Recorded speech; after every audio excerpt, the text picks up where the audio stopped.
Kaixo, gaur otsailak 11 emakume eta neska zientzialarien nazioarteko eguna ospatzen da.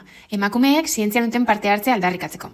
Al zenekien emakumeen presentzia zientzietan mundu mailan zientzien ikasketak egiten dituztenen 35 bakarrik direla emakumeak, hau da, 3 emakumetatik bat.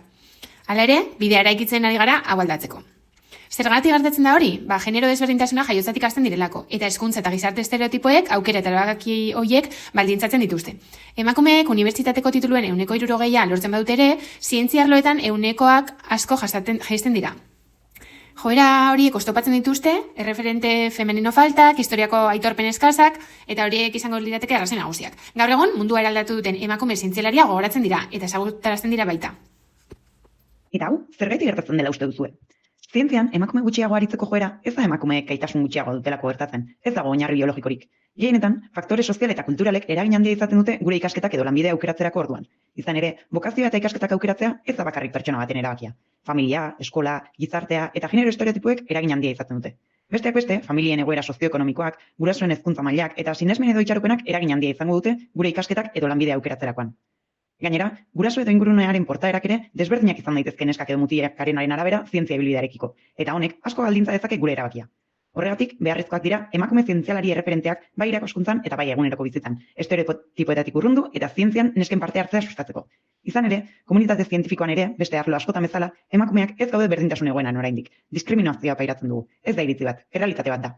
Gehiago itzalpean gera ez daitezen, ezagut ditzagun Euskal Herriko emakume zientzialari batzuk. Dotorea Barnes González, Iruñan jaioa, 1904an, kimikaria. Iberiar penintsulan, sustantzien egitura kimikoa identifikatzeko aukera ematen duten teknika espektroskopiko aurreratuen erabileran aitzindaria izan zen. Espainiako Gerra Zibilean, Frantzian erbesteratu zen. Itzuli zenean, Francoren erregimenak irakaskuntza debekatu zion, eta bere ikerketarekin ere ezin izan zuen jarraitu. Lourdes Sansa, Andoaindarra, 1921an jaioa. Zientzia materialen ardurauna. Euskarazko lehen hiztegi enziklopediko osoaren editoretako bat izan zen. Ordutik, Eluiaren 100 argitalpenen ardurauna izan da. Azken urteotan, zientziaren hezkuntza sustatzen duten proiektuetan dabil. Maria Jesus Esteban Galarza, Alonso Otegitarra, 1955an jaioa, matematikaria. Matematika euskaraz landu zuen lehenengo zientzialarietako bat izan zen. Bere ibilbide profesionala Frantzian garatu du eta Frantziako ikerketa zientifikorako zentro nazionalean ikertzailea da. Nazioarteko izendapen eta sari ugari ere jaso ditu. Uxue Lazkano Dobao, Bergaratarra, 1985an jaioa, Birogo konputazionala. Euskal Herriko Unibertsitatean biokimikan eta biologia molekularrean lizentziatua eta bioinformatikan espezializatua. Teknika konputazionala erabiliz, prostatako minbiziaren prozesu metastasikoen ezaugarri molekularrak ikertzen ditu. Felisa Martín Bravo, Donostiara, 1988an jaioa, fisikaria eta meteorologoa izan zen. Ikasketen zati bat Cambridgeen egin zuen, eta X-izpiak eta egitura kristalinoak ikertu zituen irakaskuntza libreko erakundearekin lotutako zentro batean. Fizikan doktoregoa lortu zuen lehen emakumea izan zen, eta Espainiako meteorologia zerbitzuan sartu zen lehen emakumea baita ere. Maria Goiti, Getxotarra, 1993an jaioa.